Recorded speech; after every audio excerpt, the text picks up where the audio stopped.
Hi friends, welcome to Preethu's menu. இன்றைக்கி வந்து நம்ம பார்க்க போகிறது ஒயிட் சாஸ் பாஸ்தா இந்தியன் ஸ்டைலில் எப்படி பண்ணலான்னு பார்க்கலாம்.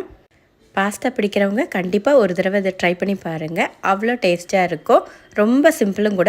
இப்போ வாங்க எப்படி பண்ணலான்னு பார்க்கலாம். இப்போ வந்து நான் இங்கே எடுத்துருக்கிறது மக்ரோனி பாஸ்தா எடுத்திருக்கேன். நீங்கள் வந்து எந்த பாஸ்தா வேணாலும் எடுத்துக்கலாம், 5-6 டைப் பாஸ்தா இருக்குது.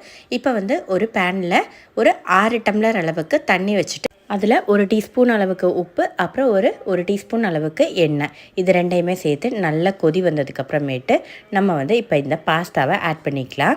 உப்பு வந்து இப்போயே சேர்த்துக்கணும், இல்லாட்டி உங்கள் பாஸ்தாவில் வந்து உப்பு வந்து பிடிக்காது. அதனால் தண்ணியிலே சேர்த்துக்கோங்க, அது வந்து மறந்துட வேண்டாம். இப்போ தண்ணி நல்லா கொதித்து வந்ததுக்கப்புறமேட்டு இப்போ நம்ம பாஸ்தாவை சேர்த்துக்கலாம். எண்ணெய் எதுக்கு ஊற்றுறோன்னா, நம்ம வந்து இதில் வந்து ஒட்டி பிடிக்காமல் வர்றதுக்காக தான் எண்ணெய் ஊற்றுறோம். இப்போ இதை லைட்டாக அப்படியே மிக்ஸ் பண்ணி விட்டுக்கோங்க. இப்போ இந்த பாஸ்தா வந்து ஒரு 80% அளவுக்கு மட்டுமே குக் பண்ணி எடுத்துக்கிட்டால் போதும்.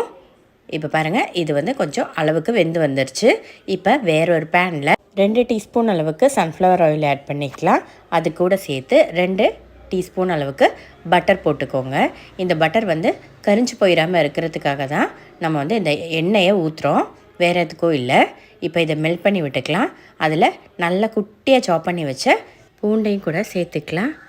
அடுத்ததாக ஒரு பாதி அளவுக்கு பெரிய வெங்காயத்தை அதே மாதிரியே ரொம்ப குட்டியாக கட் பண்ணி எடுத்து இது கூட சேர்த்து நம்ம வந்து இதை வந்து ஒரு கண்ணாடி பதம் வர நம்ம வந்து ஃப்ரை பண்ணி எடுத்துக்கலாம். இது கூட இப்போ சேர்த்து ஒரு 1/2 டீஸ்பூன் அளவுக்கு சில்லி ஃப்ளேக்ஸ், அப்புறம் ஒரு 1/4 டீஸ்பூன் அளவுக்கு பெப்பர் பவுடர், இது ரெண்டையுமே சேர்த்து நல்லா ஒரு தடவை மிக்ஸ் பண்ணி விட்டுக்கோங்க. இந்த ஆயிலே வேகட்டும் லைட்டாக. அப்புறம் இப்போ வந்து ஒரு டேபிள் ஸ்பூன் அளவுக்கு மைதா, இதை வந்து இப்போ நம்ம இந்த பட்டரில் போட்டு நல்லா இதை அப்படியே ரோஸ்ட் பண்ணி எடுத்துக்கலாம்.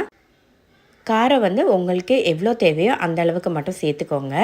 இப்போ வந்து மைதாவும் பட்டரும் சேர்ந்து நல்லா மிக்ஸ் ஆகி வரப்போ இப்போ ஒரு 1/2 லிட்டர் அளவுக்கு பால் சேர்த்துக்கலாம். இப்போ இந்த மைதாவையும் பாலையும் நல்லா மிக்ஸ் பண்ணி விட்டுக்கலாம். கெட்டி எதுவுமே இல்லாத மாதிரி நல்லா ஒரு தடவை மிக்ஸ் பண்ணி விட்டுக்கோங்க. இப்போ இது வந்து டக்குன்னே உங்களுக்கு வந்து அப்படியே நல்லா திக்கான ஒரு கன்சிஸ்டன்சிக்கு வந்துடும். நல்லா மிக்ஸ் பண்ணி விட்டுக்கோங்க. இப்போ வந்து பார்த்துக்கோங்க, உப்பு பத்தாட்டி இந்த ஸ்டேஜில் உப்பு சேர்த்துக்கலாம். ஏன்னா நம்ம ஏற்கனவே பாஸ்தாக்கு வந்து தேவையான அளவுக்கு உப்பு போட்டு தான் வேக வச்சுருக்கோம். இப்போ இருந்தாலுமே இதுலேயும் கூட உப்பு சேர்த்துக்கணும். இப்போ நல்லா மிக்ஸ் பண்ணி விடலாம். அந்த மாதிரி சைடில் வரதெல்லாம் அப்படியே எடுத்து விட்டுருங்க. இப்போ அடுத்ததாக பார்த்திங்கன்னா ஒரு கப் அளவுக்கு, ஒரு குட்டி கப் அளவுக்கு நம்ம வந்து ஃப்ரெஷ் க்ரீம் சேர்த்துக்கலாம். ஃப்ரெஷ் க்ரீம் வந்து நம்ம சேர்க்கும் போது உங்களுக்கு நல்ல ஒரு சூப்பரான திக்கான நல்ல ஒரு கன்சிஸ்டன்சி கிடைக்கும். சாப்பிட்றப்பே உங்களுக்கு வந்து நல்ல ஒரு க்ரீமி டெக்ஸ்சர் வந்து சூப்பராக கொடுக்கும். இப்போ வந்து தேவையான அளவுக்கு உப்பு கூட சேர்த்துக்கலாம். இப்போ நல்லா மிக்ஸ் பண்ணி விட்டுக்கோங்க. இப்போ பார்த்திங்கன்னா அந்த ஒயிட் சாஸோட கரெக்டான கன்சிஸ்டன்சி வந்துருச்சு. அவ்வளோதான், நல்லா ஒரு தடவை மிக்ஸ் பண்ணி விட்டுட்டு இப்போ உங்களுக்கு வந்து கொஞ்சம் காரம் கூட வேணும்னாலே இப்போ கொஞ்சம் சில்லி ஃப்ளேக்ஸும் கொஞ்சோண்டு பெப்பர் பவுடரும் வேணாலும் சேர்த்துக்கலாம். இப்போ வந்து நம்ம மக்ரோனி வேக வச்சு வச்சுருந்தோம்ல பாஸ்தா, அதையும் இப்போ இது கூட சேர்த்துக்கலாம். நான் வந்து இதை வடிகட்டி எடுத்து வச்சுருக்கேன், அதையும் இப்போ வந்து ஃபுல்லாகவே நம்ம இப்போ இது கூட சேர்த்துக்கலாம். நீங்கள் இதை வந்து வடிகட்டி எடுக்கிறப்போ ஒரு தடவை தண்ணியில் போட்டு அப்படியே கழுவி எடுத்துக்கிட்டிங்கன்னா, சும்மா பைப் வாட்டரில் தண்ணியில் போட்டு அப்படியே நல்லா ஒரு நிமிஷத்துக்கு தண்ணி விட்டிங்கன்னா உங்களுக்கு வந்து சுத்தமாக ஒட்டாமல் அப்படியே இருக்கும். அவ்வளோதான், இது எல்லாத்தையுமே நல்லா மிக்ஸ் பண்ணி விட்டுக்கிட்டோம். முடிஞ்சிருச்சு நம்ம white sauce pasta recipe. Sauce பண்ணுறப்ப கண்டிப்பாக வந்து மீடியம் டு லோ ஃப்ளேமில் போட்டு பண்ணுங்கள். அப்போ தான் வந்து, இல்லாட்டி உங்களுக்கு வந்து அந்த கலர் மாறிடும், ஒயிட் கலர் வந்து கிடைக்காது.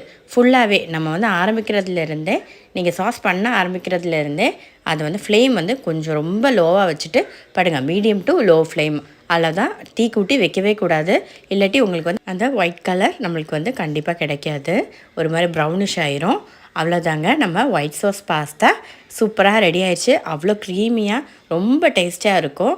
சில்லி ஃப்ளேக்ஸ் வந்து லாஸ்ட்டில் நம்ம சர்வ் பண்ணுறப்ப வேணாலும் கொஞ்சம் நம்ம ஆட் பண்ணிக்கலாம். கண்டிப்பாக எல்லோரும் ட்ரை பண்ணி பாருங்கள். வீடியோ பிடிச்சா கண்டிப்பாக லைக் பண்ணுவோம், சப்ஸ்கிரைப் பண்ணவும் மறந்துடாதீங்க. தேங்க்ஸ் ஃபார் வாட்சிங் ப்ரீத்தூஸ் மெனு. பை. அடுத்து ஒரு சூப்பரான ஒரு ரெசிபியோட பார்க்கலாம். பாய். தேங்க்ஸ் ஃபார் வாட்சிங்.